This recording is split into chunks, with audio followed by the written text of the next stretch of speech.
अस्सलामुअलैकुम मेरे प्यारे भैन भरा। हाँ जी सुनाओ जी की हाल चाल है। सुनाओ सब ठीक ठाक ने। अम्मी अबू भैन भरा सारे राजी बाजी ने। और सुनाओ मेरे भांजे मेरे भतीजे मेरिया भतीजियां सब ठीक ठाक ने। अल्लाह मियां उन्होंने ठीक ठाक ही हमेशा रखे।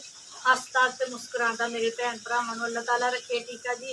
जिथे जिथे भी मेरे भैन भरा रह रहे है उन्होंने मेरे वालों बहुता बहुता सलाम। ठीक है जी। हाँ जी अज का व्लॉग शुरू करन लगे शाम का रूटीन असीं शेयर करते पे हैं। असीं अज बनाने लगे है जी दाल। दाल कि बनाने लगे है मसर ते चनिया की दाल दोनों मिक्स करके बनाने लगे है। दाल असीं कल भी पकाई सी ते अज दाल नहीं पकानी सी सब्जी बनानी सी ते पर ना अज घर कोई सब्जी नहीं सी ना आलू भी नहीं सी कोई सब्जी भी नहीं सी ते मियाँ जी आए है तकरीबन 5 बजे काम के पैसे लैके ते फिर मैं सोच के भी हुण जे सब्जी लियानी तो सब्जी बनाने में टाइम लग जाना सीगा ते मैं कहा चलो ना हुण अज फिर दाल ही बना लगे है। मसर ते चने की दाल बच्चों को पसंद हैगी है तो फिर मैं कहा चलो जल्दी यही बननी हैगी है तो यही बना लेंगे। तो मसाले सारे मैं थल्ले ले हुए सी पा के अदरक लसन हरिया मिर्चा टमाटर लाल मिर्चा नमक ते हल्दी सारा कुछ ले आंदा होया वा। ठीक है जी। तो धनिया दुकान तो मंगा लिया सी कल दाल धनिया नहीं पाया सी। हाँ पाया सी दाल धनिया पाया सी परसों पता नहीं की पकाया सी वो धनिया नहीं पाया सी याद भुल जाता है वा मैनू।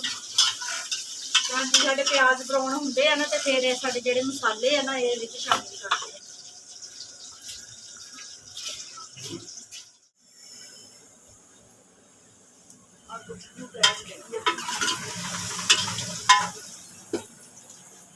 प्याज ब्राउन हो गए। अच्छा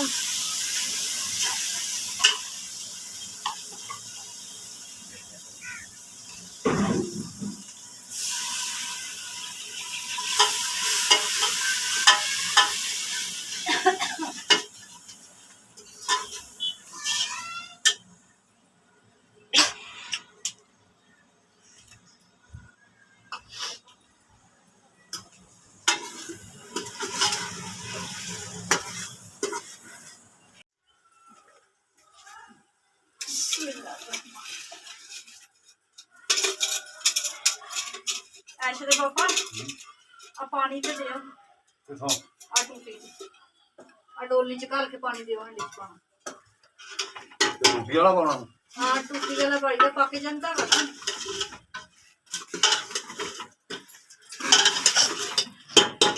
दाल असी पाती है बिच तो हुण पानी पा के ते सीटी ला लेनी है।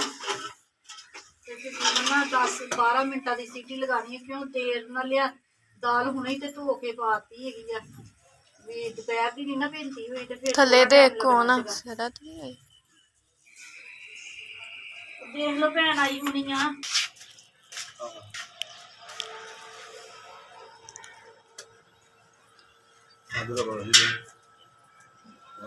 डाकू मुंह सिटिया ना चल हवा चलन डी कल सी ढेरी कल तो रोटियां भी असीं इत्थे चुल्हे ते पकाइयां तवी ते नहीं पकाइयां बहुत नीर कल।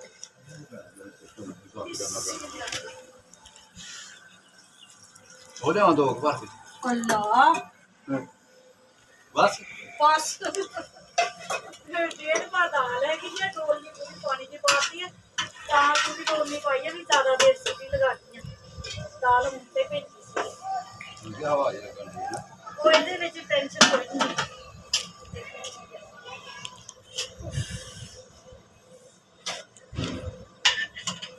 चलो हम तकरीबन 12-13 मिनट सीटी जो लग सकूंगी ना फिर बोलांगे तो जाके मैं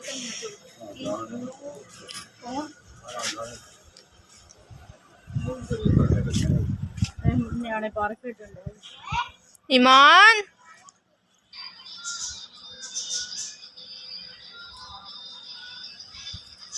सलाम लवो सारे गूंगे तुसी सलाम लवो जोर के जोर के जोर के जोर के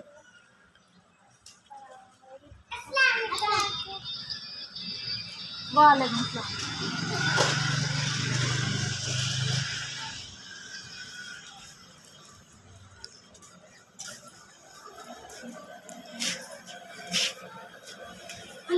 ਦੋ ਪਲੇਟਾਂ ਰੱਖੀਆਂ ਹੈ ਦੋ ਪਲੇਟਾਂ ਸੋਬਰ ਅਜੇ ਸਾਹਮਣੇ ਆਏ ਵੀ ਸ਼ਕੀਨ ਜਿਹੀ ਬਹੁਤ ਸ਼ਕੀਨ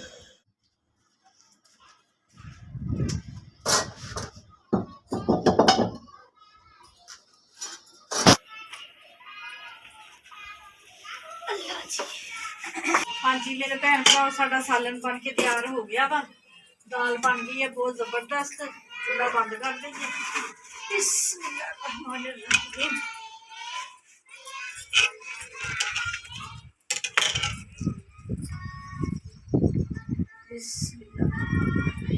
ਆ ਧਨੀਆ ਥੋੜਾ ਜਿਹਾ ਨਾ ਕਿਸੇ ਚੀਜ਼ 'ਚ ਕਾਗਜ਼ 'ਚ ਲਪੇਟ ਕੇ ਫ੍ਰਿਜ 'ਚ ਰੱਖ ਦਿਓ ਧਨੀਆ 10 ਰੁਪਏ ਦਾ ਦੋ ਤੇ ਪੂਰਾ ਜਿੰਨਾ ਦਿੰਦੇ ਹੈਗੇ ਆ ਗਰਮ ਮਸਾਲਾ ਰਗੜ ਲਵਾਂ ਮੈਂ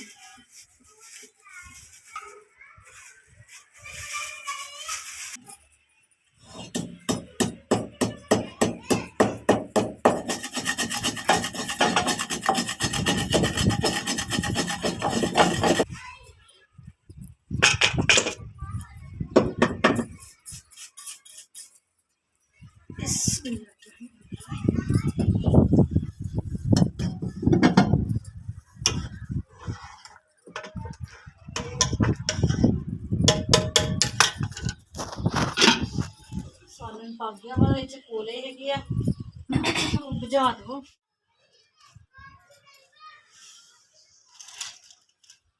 ਹਾਂਜੀ ਮੇਰੇ ਭੈਣ ਭਰਾ ਅਸੀਂ ਰੋਟੀ ਵੀ ਪਕਾ ਲਈ ਹੈਗੀ ਆ ਹਾਂਜੀ ਸਾਡੀ ਮਾਸ਼ਾਅੱਲਾ ਟਾਈਮ ਨਾਲ ਹੀ ਪੱਕ ਗਈ ਸੀ 12 ਮਿੰਟ ਦੀ ਮੈਂ ਸੀਟੀ ਲਗਾਈ ਸੀਗੀ ਤੇ ਦਾਲ ਸਾਡੀ ਘੁਲ ਗਈ ਹੈ ਤੇ ਰੋਟੀ ਵੀ ਪਕਾ ਲਈ ਹੈ ਤੇ ਮੌਸਮ ਬਹੁਤ ਪਿਆਰਾ ਹੋਇਆ ਵਾ ਬਹੁਤ ਸੋਹਣੀ ਹਵਾ ਚੱਲਦੀ ਪਈ ਹੈਗੀ ਆ ਬੜਾ ਹੀ ਸਕੂਨ ਆ ਰਿਹਾ ਹੈਗਾ ਥੋੜੇ ਦਿਨਾਂ ਤੱਕ ਨਾ ਇਸ ਹਵਾ ਨੂੰ ਅਸੀਂ ਤਰਸਣਾ ਹੈਗਾ ਵਾ ਤੇ ਮੈਨੂੰ ਬੜਾ ਹੀ ਸਕੂਨ ਮਿਲਿਆ ਹੁਣ ਮੈਨੂੰ ਪਸੀਨਾ ਆਇਆ ਹੋਇਆ ਹਵਾ ਲੱਗੀ ਨਾ ਠੰਡੀ ਠੰਡੀ ਤੇ ਸੋਹਣਾ ਲੱਗਦਾ ਪਿਆ ਹਾਂਜੀ ਸਾਲਨ ਸਾਡਾ ਪੱਕ ਗਿਆ ਰੋਟੀ ਵੀ ਸਾਡੀ ਪੱਕ ਗਈ ਸ਼ਾਮ ਦੀ ਠੀਕ ਆ ਜੀ ਇਹ ਸਾਡੀ ਅੱਜ ਸ਼ਾਮ ਦੀ ਰੂਟੀਨ ਸੀਗੀ ਮੇਰੇ ਭੈਣ ਭਰਾ ਨਾ ਜਿਹੜੇ ਵੀ ਦੇਖ ਰਹੇ ਹੈਗੇ ਆ ਸਾਡੀ ਵੀਡੀਓ ਲਾਈਕ ਕਰਿਓ ਤੇ ਸਬਸਕ੍ਰਾਈਬ ਕਰਿਓ ਘੰਟੀ ਦਾ ਬਟਨ ਲਾਜ਼ਮੀ ਦਬਾਇਓ ਠੀਕ ਆ ਜੀ ਤੇ ਮੇਰੀ ਹਰ ਆਉਣ ਵਾਲੀ ਵੀਡੀਓ ਤੁਹਾਨੂੰ ਮਿਲ ਸਕੇ ਠੀਕ ਆ ਜੀ ਜਿੱਥੇ ਜਿੱਥੇ ਰਹਿ ਰਹੇ ਮੇਰੇ ਭੈਣ ਭਰਾ ਖੁਸ਼ ਰਹੋ ਤੇ ਸ਼ਾਦ ਰਹੋ ਤੇ ਆਬਾਦ ਰਹੋ ਹਮੇਸ਼ਾ ਹੱਸਦੇ ਤੇ ਮੁਸਕਰਾਉਂਦੇ ਰਹੋ ਠੀਕ ਆ ਜੀ ਆਪਣੀਆਂ ਦੁਆਵਾਂ 'ਚ ਮੈਨੂੰ ਯਾਦ ਰੱਖਿਓ ਮੈਂ ਵੀ ਆਪਣੀਆਂ ਦੁਆਵਾਂ 'ਚ ਆਪਣੇ ਭੈਣ ਭਰਾਵਾਂ ਨੂੰ ਯਾਦ ਰੱਖਦੀ ਹੈਗੀ ਆ ਜਿੱਥੇ ਜਿੱਥੇ ਵੀ ਰਹਿ ਰਹੇ ਖੁਸ਼ ਰਹੋ ਤੇ ਸ਼ਾਦ ਰਹੋ ਆਬਾਦ ਰਹੋ ਅੱਲਾ ਹਾਫਿਜ਼